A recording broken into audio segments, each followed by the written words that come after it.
नमस्कार दोस्तों, कैसे आप सभी लोग। तो हमने जो हिमाचल जी की शुरू की है उसके जो लास्ट वीडियो थी उसमें हमने यहाँ तक पढ़ा था कि हिमाचल प्रदेश की हाईएस्ट हिल कौन सी है, तो वो है शिला। तो आई होप आपको यहाँ तक सब कुछ समझ आ गया होगा। तो आज हम करते हैं हमारा नेक्स्ट टॉपिक जो है डिस्ट्रिक्ट और हिल्स। कौन सी डिस्ट्रिक्ट में कौन सी जो फेमस हिल्स है उनको हमने यहाँ पे पढ़ना है। तो ये सारी हिल्स मैंने लगाई है, घटते क्रम में लगाई हुई है और डिस्ट्रिक्ट वाइज लगाई हुई है, जैसे कि आप यहाँ पे देख सकते हैं। अगर आप बाज़ार से कोई भी किताब लेंगे तो वो डिस्ट्रिक्ट वाइज नहीं है, वो बिल्कुल ऊपर की इन्फॉर्मेशन नीचे, नीचे की इन्फॉर्मेशन ऊपर, और याद करने में बहुत दिक्कत आती है। तो आप चाहे तो यहाँ से देखिए, अगर आप देखेंगे तो आपको बिल्कुल ईजी वे में यहाँ पे मैंने दी हुई है। तो आइए शुरू करते हैं, इसे पढ़ लेते हैं। तो शिला जो एक चोटी है वो किन्नौर जिले में है और इसकी हाइट यहाँ पे मैंने मेंशन की हुई है 7,000 के आसपास। आप अगर ऐसे याद रखेंगे 7,000 के आसपास तो आपको याद करने में ईजी होगी, बाद में एक्यूरेट हाइट भी आपको याद होती रहेगी। फिर है आपकी लियोपार झील, ये भी है किन्नौर में 6791 मीटर के आसपास। फिर है शिप की, ये भी है किन्नौर में 6600 मीटर के आसपास। फिर है किन्नर कैलाश, किन्नौर में है 6500 मीटर के आसपास। फिर है मनीरंग लाहौल स्पीति में, ये 6600 के आसपास। फिर है मुल्कीला लाहौल स्पीति में 6500 के आसपास। गेफांग लाहौल स्पीति में 6400 के आसपास। फिर है शिगरीला लाहौल स्पीति में 6200 के आसपास। फिर है शिकरबेहू लाहौल स्पीति में 6200 के आसपास। मुकरबेहू लाहौल स्पीति में 6000 के आसपास। गेफांगो लाहौल स्पीति में 6000 के आसपास। शातलूदा पार लाहौल स्पीति में 5600 के आसपास। और फिर यहाँ पे है हमारा लचा लांगला, यह है लाहौल स्पीति में 5000 के आसपास। मोरंगला लाहौल स्पीति में 5000 के आसपास। श्रृंगला लाहौल स्पीति में 5000 के आसपास। हर हरगारंग लाहौल स्पीति में 3800 के आसपास। यह है फिर डीवी वोकरी। अब देखिए यहाँ सारी लाहौल स्पीति की थी, अब यहाँ से कुल्लू की शुरू हो रही है। डीवी वोकरी पिरामिड है, वैसे इसका पूरा नाम यह है। कुल्लू में 6400 के आसपास। इंद्रासन कुल्लू में 6200 के आसपास। दियो टिब्बा, ये जैसे देव टिब्बा, इसको ऐसे भी याद रख सकते हैं।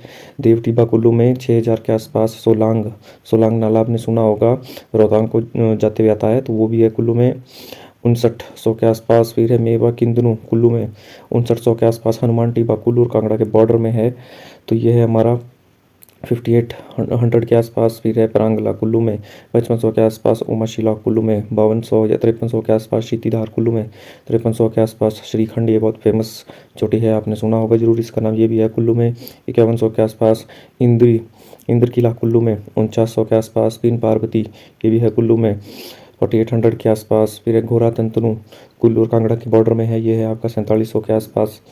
फिर है पतालसू, ये भी है कुल्लू में 4400 के आसपास। ये है सच्चा कुल्लू में 3500 के आसपास। पीर बंजाल, अब देखिए यहाँ पे कुल्लू के ख़त्म हो रहे हैं, अब चंबा का शुरू हो रहा है, ये है 5900 के आसपास।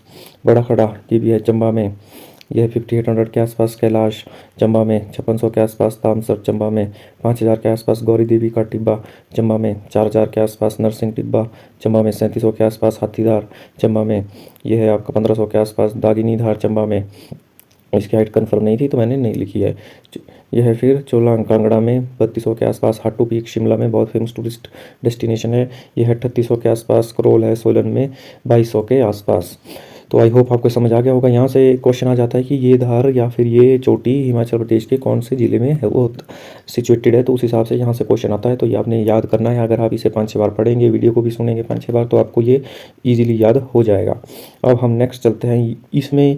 अब जो नेक्स्ट टेबल है उसमें बताया हुआ है कि किस डिस्ट्रिक्ट में हाईएस्ट पीक कौन सी है, ये भी क्वेश्चन आ जाता है। तो किन्नौर की हाईएस्ट पीक है शिला 7000 के आसपास। लाहौल स्पीति की हाईएस्ट पीक है मनीरंग 6500 के आसपास। कुल्लू की है डीवी वोकरी पिरामिड 6400 के आसपास। चंबा की है पीर पंजाल 5900 के आसपास। कांगड़ा की है हनुमान टिब्बा 5800 के आसपास। शिमला की है चांसल टिब्बा, ये है 4500 के आसपास। मंडी की है नागरू 4400 के आसपास। सिरमौर की है चूड़धार 3600 के आसपास। सोलन की है माउंट करोल 2200 के आसपास। फिर है बिलासपुर की बहादुरपुर 1900 के आसपास। ऊना की है भवरे 1200 के आसपास। हमीरपुर की है आबादी भी 1100 के आसपास। तो आई होप आपको ये भी समझ में आ गया होगा। कोई भी दिक्कत तो आपने कमेंट सेक्शन में बताना, मैं आपको बता दूंगा।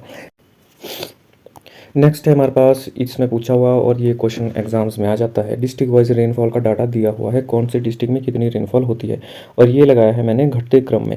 देखिए मैंने इस बुक में जो मैंने बुक लिखी है इसमें हर चीज़ को टेबुलर फॉर्म में किया हुआ है, मतलब जितनी भी चीज़ें हो सकती है उसको टेबल का रूप देने की कोशिश की है, इससे वो याद करने में ईजी हो जाता है। तो सबसे ज़्यादा रेनफॉल होती है कांगड़ा में और सबसे कम होती है किन्नौर में। वैसे अगर आप 2011 के सेंसस के हिसाब से बुक लेंगे, जो कि अभी मार्केट में वैसी ही बुक अवेलेबल है, तो उसमें कहते हैं कि लाहौल स्पीति में सबसे कम होती है, लेकिन फिलहाल जो हमारे पास 2022 का लेटेस्ट डाटा उस हिसाब से किन्नौर में सबसे कम रेनफॉल होती है। तो ये आपने ध्यान रखना, इसका डाटा अगर लेटेस्ट जैसे ही आएगा मैं इसे अपडेट कर दूंगा और आपको भी इन्फॉर्मेशन प्रोवाइड कर दूंगा। तो सबसे ज़्यादा हमारे पास रेनफॉल होती है कांगड़ा में और सबसे कम होती है हमारी किन्नौर में। और वैसे इसका क्रम है, सबसे ज़्यादा कांगड़ा में, फिर कम मंडी में, फिर सिरमौर में, फिर सोलन, फिर शिमला, बिलासपुर, फिर चंबा, हमीरपुर, फिर कुल्लू, फिर ऊना, फिर लाहौल स्पीति और फिर किन्नौर। यहाँ पे आप देख सकते हैं, ये याद करने में बिल्कुल ईजी हो जाता है जैसे ये टेबुलर फॉर्म में होता है। नेक्स्ट, अब है एवरेज रेनफॉल एचपी में कितनी होती है। एवरेज रेनफॉल अगर पूरे एचपी की बात की जाए तो 1600 मिलीमीटर के आसपास, और हाईएस्ट रेनफॉल सबसे ज़्यादा रेनफॉल होती है धर्मशाला में 3400 मीटर के आसपास, और सबसे लोएस्ट रेनफॉल होती है स्पीति में। ये जगह की बात की गई है, धर्मशाला एक जगह है, डिस्ट्रिक्ट नहीं है। वैसे ही स्पीति एक जगह है, तो यहाँ पे सबसे कम रेनफॉल होती है 50 मिलीमीटर के आसपास। नेक्स्ट इन्फॉर्मेशन दी हुई, हिमाचल का स्टेट बर्ड कौन सा है, ये है जुजराना। फिर हिमाचल का स्टेट एनिमल कौन सा है, ये है स्नो लेपर्ड, बर्फानी तेंदुआ। फिर हिमाचल का स्टेट फ्लावर कौन सा है, ये है पिंक रोहोडेंड्रोन। ये आपको सारा याद होना चाहिए, मुजवानी एज अ हिमाचल प्रदेश के सिटीजन भी आपको याद होना चाहिए। और स्टेट ट्री कौन सा है, ये है देवदार। नेक्स्ट चलते हैं, यहाँ पे बहुत इंपॉर्टेंट डाटा दिया हुआ है, ये फॉरेस्ट से रिलेटेड डाटा है। फॉरेस्ट, ये कह रहे हैं कि लार्जेस्ट फॉरेस्ट एरिया कहाँ है, ये है लाहौल स्पीति में। अब यहाँ पे समझना है आपको, ये बहुत ही कन्फ्यूजिंग भी हो जाता है, तो मैं इसे आपको आराम से समझाता हूँ, आप भी आराम से देखिए। ये मान लीजिए ये लाहौल स्पीति है, इसमें क्या होता है कि हम बोलते हैं कि फॉरेस्ट एरिया, मान लीजिए कि ये है हमारा जनरल एरिया और ये है हमारा फॉरेस्ट एरिया। फॉरेस्ट एरिया का मतलब ये होता है कि हिमाचल प्रदेश गवर्नमेंट के पास, फॉरेस्ट डिपार्टमेंट के पास कितना एरिया, तो वो है इतना एरिया जो मैं आपको मार्क कर रहा हूँ। और स्मॉलेस्ट फॉरेस्ट एरिया कितना है, ये है 219 स्क्वायर किलोमीटर, हमीरपुर में सबसे कम है।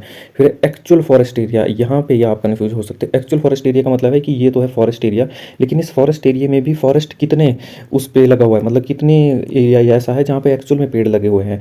तो वो सबसे जो लार्जेस्ट है वो है चंबा में। मान लो इतना ही एरिया चंबा में भी है फॉरेस्ट का, और लेकिन हर फॉरेस्ट एरिया में तो पेड़ नहीं है, पेड़ है केवल इतना ही पेड़ है यहाँ पे। तो ये है हमारा एक्चुअल फॉरेस्ट एरिया कि इतने में पेड़ है। ये तो सरकारी ज़मीन तो बहुत है सरकार के पास, फॉरेस्ट डिपार्टमेंट के पास, लेकिन एक्चुअल में जो फॉरेस्ट है वो कम एरिया में लगा हुआ है। तो उस हिसाब से अब देखिए, यहाँ बताया कि स्मॉलेस्ट एक्चुअल फॉरेस्ट एरिया की सबसे कम फॉरेस्ट कहाँ पे है, लाहौल स्पीति में 919 किलोमीटर। अब आप यहाँ देखिए, यहाँ लिखा है कि largest forest area Lahaul Spiti में है। ये फॉरेस्ट डिपार्टमेंट के पास सबसे ज़्यादा फॉरेस्ट एरिया लाहौल स्पीति में है, लेकिन उसके ऊपर फॉरेस्ट, उस लैंड के ऊपर जो फॉरेस्ट है वो सबसे कम है लाहौल स्पीति में।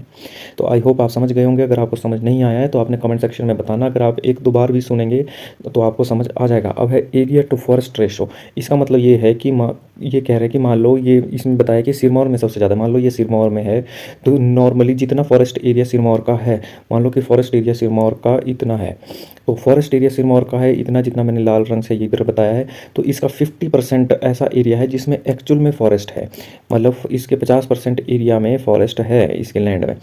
तो वैसा ये बताया हुआ है कि कितनी परसेंटेज के हिसाब से बताया हुआ कि किस डिस्ट्रिक्ट में किस उसकी एरिया के हिसाब से कितना फॉरेस्ट है। तो ये बताया कि सिरमौर में सबसे ज़्यादा है, 48% के आसपास इसका फॉरेस्ट एरिया है। फिर है लाहौल स्पीति में कितना है, 1.39% एरिया के हिसाब से फॉरेस्ट सिर्फ इतनी ही एरिया में है। ये ऐसा कह रहे हैं कि टोटल एरिया के हिसाब से जो फॉरेस्ट है वो सिर्फ इनके इतने प्रतिशत एरिया में ही है।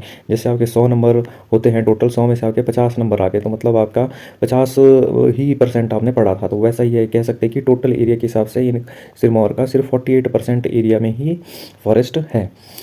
तो उस हिसाब से दिया हुआ है डाटा। फिर है नेक्स्ट, एचपी फॉरेस्ट और टाइप्स ऑफ ट्रीज़, कितने परसेंट ट्रीज़ हिमाचल प्रदेश में है। तो चील या चीड़ जिसे कहते हैं, यह 25% ऑफ हिमाचल प्रदेश में जितनी भी ट्रीज़ है उसमें 25% तो चील के है। फिर है फर 23%, देवदार 14%, फिर है केल भी 14%, पान है 9% और साल है लगभग 3%। तो ये डाटा हमारे को दिया हुआ था, ये बहुत इंपॉर्टेंट डाटा है सारा ही। ये आपने एक दो बार पढ़ेंगे तो आपको कम से कम याद हो जाएगा। अगर आपको फिलहाल परसेंटेज याद ना हो तो आप 2-4 बार पढ़ेंगे तो आपको ये घटते क्रम में मैंने लगाया हुआ है, तो घटते क्रम में तो आपको याद होना चाहिए। सबसे पहले चील, फिर फर, देवदार, कैल, बान और साल। अगर आप इस हिसाब से भी याद करेंगे तो धीरे धीरे आपको डाटा याद होना शुरू हो जाएगा। तो आज की वीडियो को इतना ही रखते हैं, अगली वीडियो में हम पढ़ेंगे, ये बहुत इंपॉर्टेंट टेबल है, इसे समझाने में थोड़ा समय लगेगा, वीडियो लंबी हो जाएगी। तो अगली वीडियो में हम फॉरेस्ट का एक टेबल, इंपॉर्टेंट टेबल को डिस्कस करेंगे। तो आई होप आपको वीडियो समझ में आ गई होगी। इसे आपने जो है, मैं आपको ये बुक भी प्रोवाइड करवा दूंगा, इसके लिए आपने हमारा चैनल को, जो टेलीग्राम चैनल और व्हाट्सएप चैनल है, उसे आपने फॉलो कर लेना है। और अगर आपको कोई भी फीडबैक है आप कमेंट सेक्शन में बताइए कि क्या इसमें आपका फीडबैक है, किस प्रकार से इसे और इम्प्रूव किया जा सकता है। जैसे ही लेटेस्ट डाटा आता रहेगा मैं इसमें अपडेट करता रहूँगा। आपने जो है चैनल को सब्सक्राइब कर लेना है। वीडियो देखने के लिए आपका बहुत बहुत धन्यवाद। Thank you.